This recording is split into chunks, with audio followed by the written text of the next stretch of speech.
What is up, fellow bench warmers? Welcome to another episode of Fantasy Bench Warmers. Today, it's time to dissect the schedule for Week 13 with me, Cook JJT, and of course, Komish Eric Komish. Tail end of Week 12. How are the teams looking today? Ahead of Judgment Day. Not that good. But let's see. There's still a lot of games tomorrow, so hopefully we sneak in we reverse some of the results so far. So far, I'm down 4-5, 3-5. So lots of close ones as well. Lots of close ones. Yeah. So crucial over the past couple of weeks are, some missed games here and there by big names, right? I have, one league wherein I felt like the Donovan Mitchell rest was a bit crucial for me. Some rest as well from other players, as well as some injuries. Chris Paul, the biggest name. I know you don't want to hear that name anymore, but yeah. Probably the biggest name that's probably not on the injured list, and we're not sure if he's going to play tomorrow. Anyway, today we're going to talk about the schedule. Week 13, we prepare. Let's start off with the games. 2 games for Brooklyn, and I guess that's the worst schedule among all the teams in the NBA. The rest spread out. There are teams with 4 games and 3 games. With only one team with 2 games. Yeah. Actually, there are less games next week. No, they're spread out, but there are less games. There are more teams with just 3 games. Yeah. So we're back to the week where, less games are scheduled. So there will be a lot of variance. There are a lot of upsets maybe in your fantasy leagues. Lots of possible upsets. You have to check, whether your players are in that, 3-game category or the 4-game category, because your opponents might have a lot of players from that 4-game category. Then that would pose a problem for you, especially if you have more players who are in that 3-game category. Or worse is if you have players from that 2-game category, which is Brooklyn, having 2 games. Yeah. So if you have KD, Kyrie, Simmons, Ben Simmons, I guess, and Claxton, those 4 guys are the biggest names there, I guess. You should be able to plan ahead on what to do, on how to compensate the lesser games from these players. And maybe Royce O'Neal would probably be a drop, TJ Warren would probably be a drop. Yeah. The thing is, you don't drop them right away because it's week 13, right? You drop them. Their first game, if I'm not mistaken, is on either Tuesday Manila time or Wednesday Manila time. So one of those days. After that game, you can drop those players already. No, interesting though. Royce O'Neal I've seen in a lot of waiver wires already. Yeah. If he is there, not really. If you are thinking about it, you shouldn't be. Yes.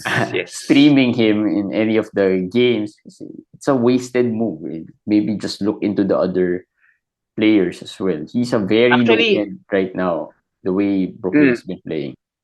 Actually, I checked. They have a 3-day break to start the week, so I guess that makes them that makes it even harder to add, a Royce O'Neal or whoever. And easier to drop. Easier to drop. Yeah, you can add them maybe at the end of the week, maybe, So wait until the end. After tomorrow's games, you can already drop those Royce O'Neals, and then in case not that big of a loss. The good, not really sure if it's a good thing, but no quality game days next week. With the games evenly spread out. Tuesday, 6 games. Tuesday, Friday, Manila time. Just to clarify, I think we have to put that disclaimer here. Manila, Philippine time. Tuesday, Friday, 6 games. And the rest spread out evenly, 7, 8, 9 games. So not No, I'll much ask you a stream. question. Yeah, I'll go. ask you a question. Do you prefer this kind of a schedule, or do you prefer the usual 11, 3, 10, 3 something schedule? Do you like it this way? Because I personally like it with I personally like it the other way, not this kind of evenly spread out schedule. How about Um, you?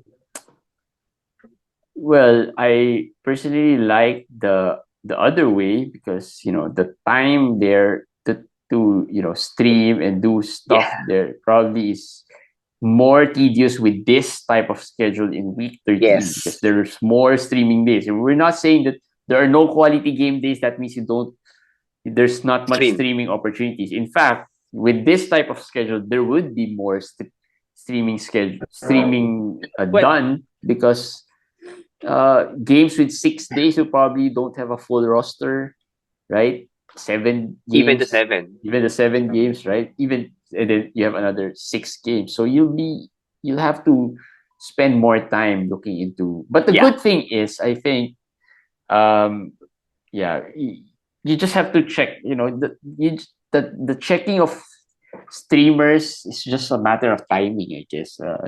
Plus, these are streamers. If you missed out on a streamer, then don't dwell too much on it. The good news here is that there won't be days where you will be troubled on who to start, on who to Yeah, on who you don't need to choose. yeah, you don't have to choose. But as Jeremy said, I highly doubt there will be a game and aside from the 9 game day, which is on Saturday Manila time. I think most of the days you won't have complete roster, so you can stream every day. And with that, you have to check every day. You have to check every day. Whereas if you have a 10-3, 9-3 something schedule, you just have to check the streaming days because on the other days you basically really don't need to stream because you have basically complete roster. Yeah. The this is where the back to backs come into play. Yeah, A lot. correct, Just because correct. if you have like 4 moves, only 3 moves, 5 moves even, right? It's it's crucial that you pick some players with maybe back to backs if there are some, right? Or you don't pick players with 2 day breaks, right? Because that's going to be a wasted move, right? So looking at the back to backs, Memphis is the first team with the back to back. They have a back to back from tomorrow, which is a Monday, Judgment Day, week 12, Judgment Day to week 13, start of the week 13. And then on Tuesday to Wednesday, again, Manila time, Orlando is the team to target there. Wednesday to Thursday is Detroit and Phoenix. Thursday, Friday, Boston, Milwaukee. Friday, Saturday, OKC. And then we head to the latter part of the week. More teams with back-to-backs at the latter part of the week. Saturday, Sunday, it's Atlanta, Indiana, Minnesota, and Utah. Sunday, Monday, Dallas, Philly, and Portland. And the transition week from week 13 to week 14, Monday, Tuesday, Golden State, Houston, Lakers, and the Knicks. All those you can see on your screen so that you'll be guided. Yeah. The good news is I think for the Memphis thing, we talked about it in our other episodes of Courtside DFS. It looks like they're thinking of resting Ja, Players, yeah. Adams, some players tomorrow. I don't know when this will come out, but on the last Later day tonight. of Later week tonight. 12. Yeah, on the last day of week 12. They're probably resting them the last day of week 12. So maybe on week 13, at the start of week 13, they'll be good to go. That might help you guys. But also, if they rest, let's say, Ja on the end of week 12, they might rest Desmond Bain on the start of week Yeah. 13. So those are the things that you have to consider. So that really makes Tyus Jones, for instance, somebody well, I don't know if you're daily today or daily tomorrow, but for now, add him already, and then you can get him for week 12, and then you have a good start on week 13. It's important to have a good start for this week, for streaming wise, because you have to stream early. Now, if you have players like Ja, those guys mentioned, Steven Adams, Desmond Bain. I don't know what poison would you like to take, whether them playing tomorrow on Judgment Day or them playing on the first day of week 13, because tomorrow is Judgment Day, and players like Ja would be very, even Steven Adams, right? If you're catching up on some categories like the rebounding, that's a big loss if they miss tomorrow's game for you, especially if the categories are close. So, well, it's the reality of the NBA right now. It depends. It depends on your situation. Sometimes you're 7-2, 8-1 up. You really don't need those guys, so you'd rather them rest, right? There are situations like that. When sometimes it happens when you're 7-2 up, and then your player in the last day scores 40 points, 7 rebounds. It's like it's a mixed feeling. It's like it's useless. It's useless already for you, and you just hope that it was Monday US time, or it was Tuesday already, so that it would have mattered. So that's really how head to head is compared to Roto, let's say, or DFS. The schedule 1 day difference matters a lot. The 1 day difference matters a lot. Now, looking at the back to backs here, I just want to note that these teams, there are very crucial to mention, like Orlando with Wendell Carter, with Jalen Suggs. There could be rest all around. Detroit also with Jalen Duren already questionable. Phoenix with so many injuries. Chris Paul, even if he plays tomorrow, back to backs, we're not sure about that. So a lot of things to question here. Every team here, OKC with SGA, Boston with Marcus Smart getting injured today. Every team here, at the start of the week in the back to backs, there could be rest on every team. So there would be streaming opportunities every day. Every day for the start of the week until Saturday maybe or Sunday. Yep. Like we said, worst schedule, Brooklyn, 2 games. The rest pretty evenly spread. Now let's look at some streaming plans that you can take note of. First half of the week, 2 teams. Yeah. Boston and Milwaukee in particular have 3 games in the first 4 days. So that's crucial as well. If you have limited moves, you might want to start off by getting from these teams. Not a lot of interesting streamers here. Grant Williams, maybe. Pat Connaughton, maybe. Yeah. But we can talk a little bit about Marcus Smart, the injury, since it happened today. Yeah. It's a knee contusion. He looks like he's limping and everything, so maybe he misses some games. So now that I did this the streamers part before that happened. So I've seen some Derek White. 1 out of 12 leagues I've seen him there. Maybe in your league he's there. I think he's gonna be very, very, very, very good for next week. I have Boston and Milwaukee as hands down the best schedule for next week. Boston and Milwaukee, especially Boston with their matchups. I like it very much. So Grant Williams was really the best there with Boston, but now with Marcus Smart out, maybe Derek White is available in your leagues. You can go and check that out and add him. For Milwaukee, as I said, a lot of possible rests. Middleton is still out. Drew has not played back-to-backs for a while. So, well, Pat's my top add there. But let's see if there are more rests to happen with Milwaukee. All right. So, and then towards the second half of the week, we have Dallas, OKC, Philadelphia, and Portland having 3 games in 4 days. So if you have limited, I know if you have like 6 moves, 5 moves, these might not be as important because, you can just look into the back-to-backs and just stream based on that, right? If you have 5, 6 moves, but if you have like league with 3, 4 moves, these things could come into play. As you do you have a league with 6 moves? Is that allowed? I do. Oh, you have? Yeah. Oh, okay. There's a lot. There's a lot. I don't use much. But it's also nice to have those because when you make a mistake or late scratches, it's easier to change. But I do have. Maybe I can just ask, how is the quality of the streamers in the 6-move league compared to our FBW 4-move league? Just to maybe compare. It's harder to stream, actually. It's harder to stream. in the 6-move league. Yeah, you don't really use as much. Yeah, but if you have if you have a weaker team, for example,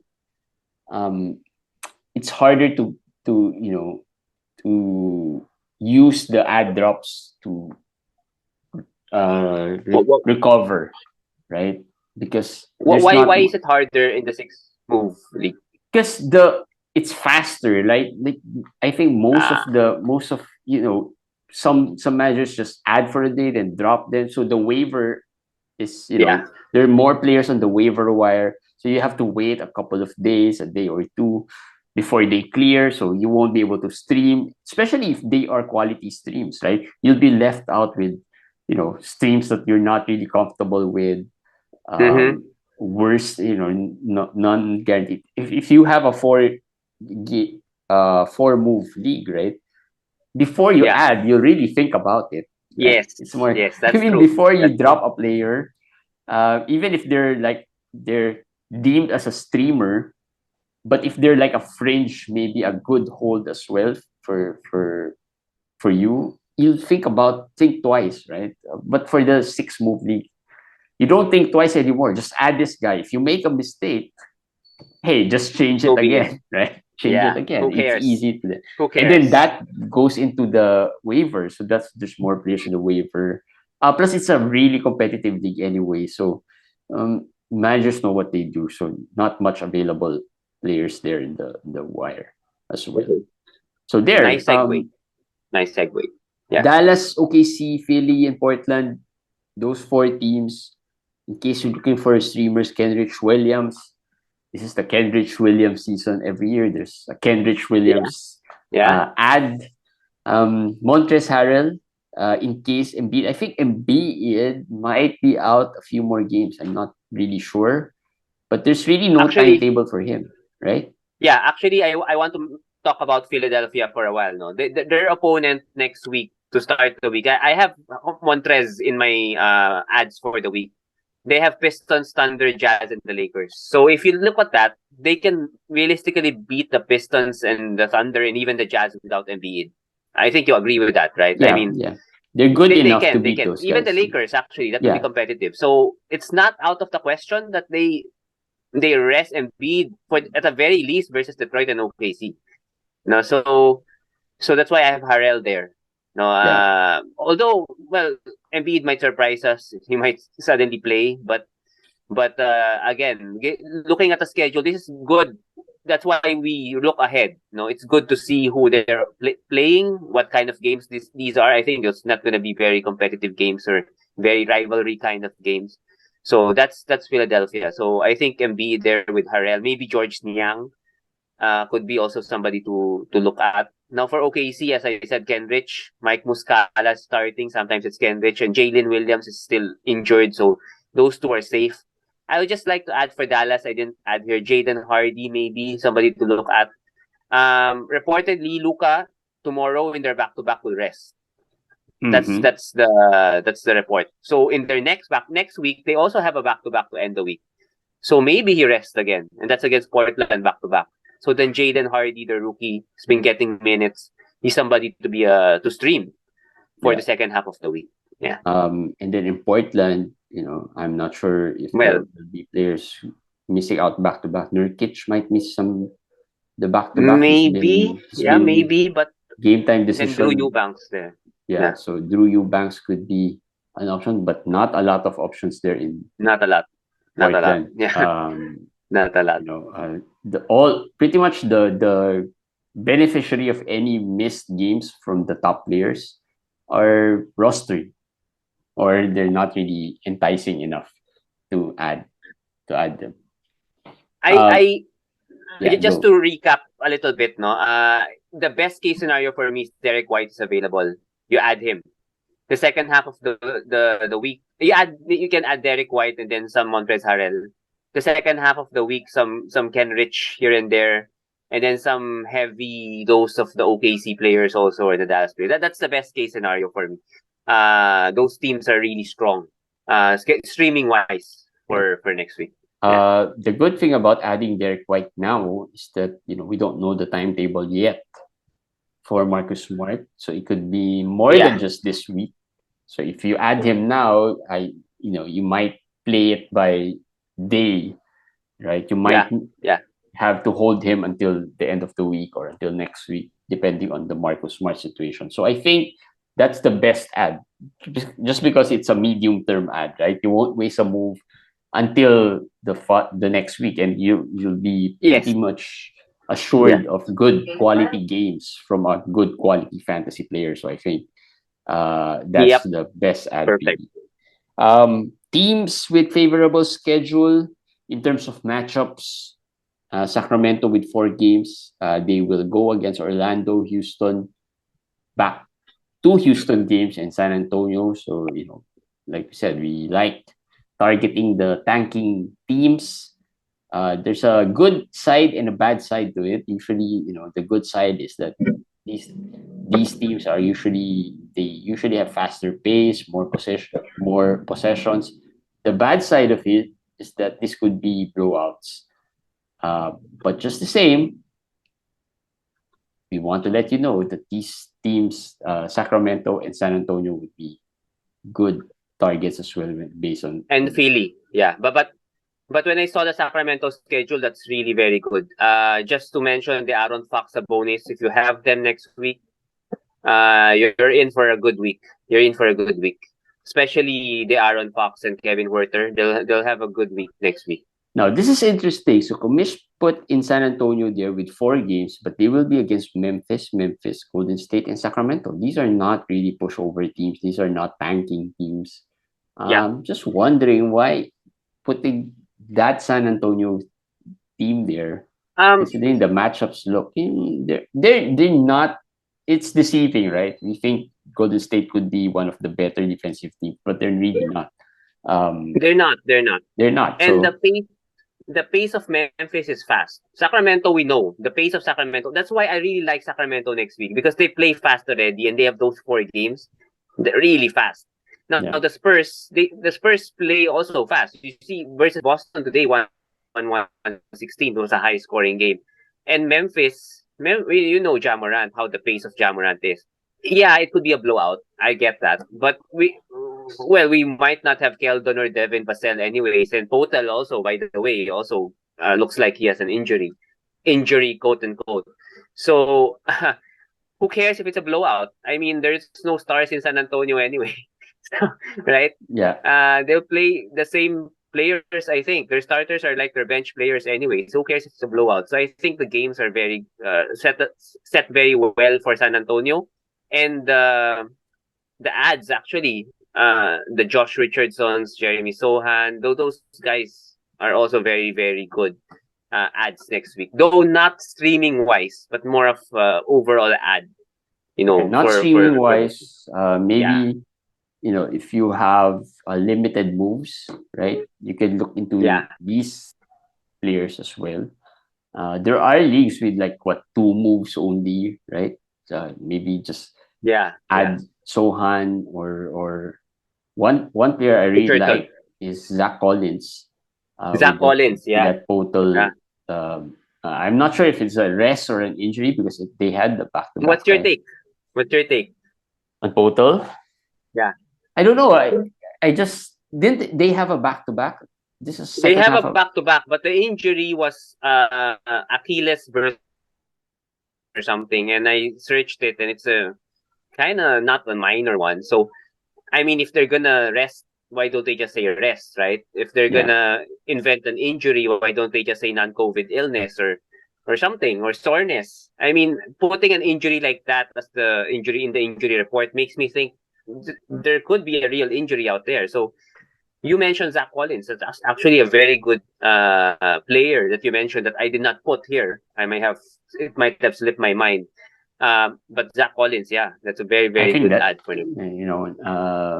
And yesterday we talked about some luxury stash. I can see this guy is probably the best luxury stash for San Antonio. If you're looking at some luxury stash already, players that can help immediately. He's been good even with Potel out.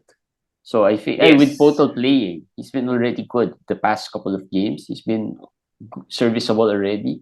So now with Potel out, he could be better. It's funny because when you mentioned Zach Collins, I'm checking right now the leagues if there's still any Zach Collins. I was gonna add him right now, but he's already been added in our leagues. Yeah. So too late. Yeah, I added him yesterday in some of the leagues. He was dropped in a few leagues. I think maybe he was streamed. So just waiting for waivers to clear. But I think this is a good pickup as well. If not for even if just for this week, if not even long term, we'll see. Depending on the Potel injury.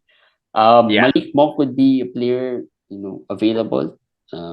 He's been hot and cold. But you know what to expect with Malik Monk. But yeah, given that Sacramento has a good schedule, he could. But I put if healthy here. Just I don't want people to add him and then he was out today, so maybe he suddenly doesn't play for a couple of games, then suddenly becomes a bad ad. So I just put there the disclaimer: if healthy. Now, if healthy enough, you have to check, you have to monitor the situation of his health. Yeah. All right. So yeah, that's week 13, more than halfway through the fantasy season, and a few more weeks before before the playoffs start.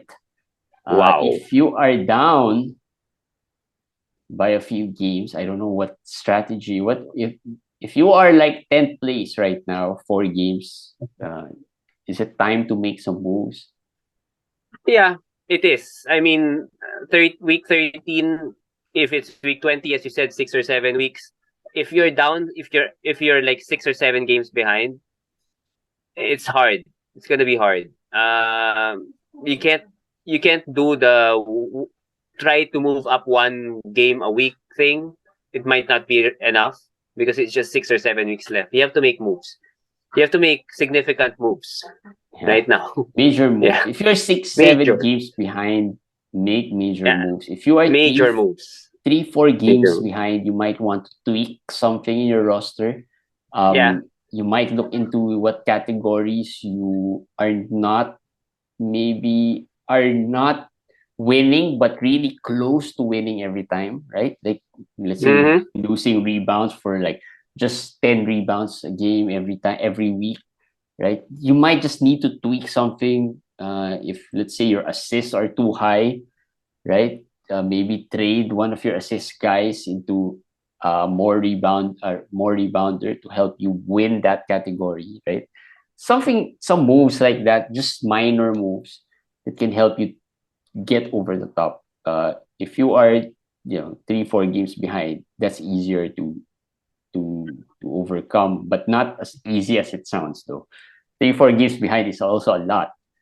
You have to win like 7-2s, 8-1, 6-3s, and best case scenario is to win against the players above you and not just those players below you, right? So those are the factors that can help you move up the ranks further.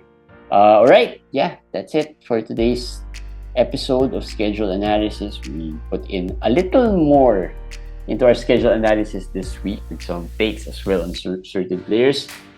With that, we'll see you guys again tomorrow on Judgment Day for week 12.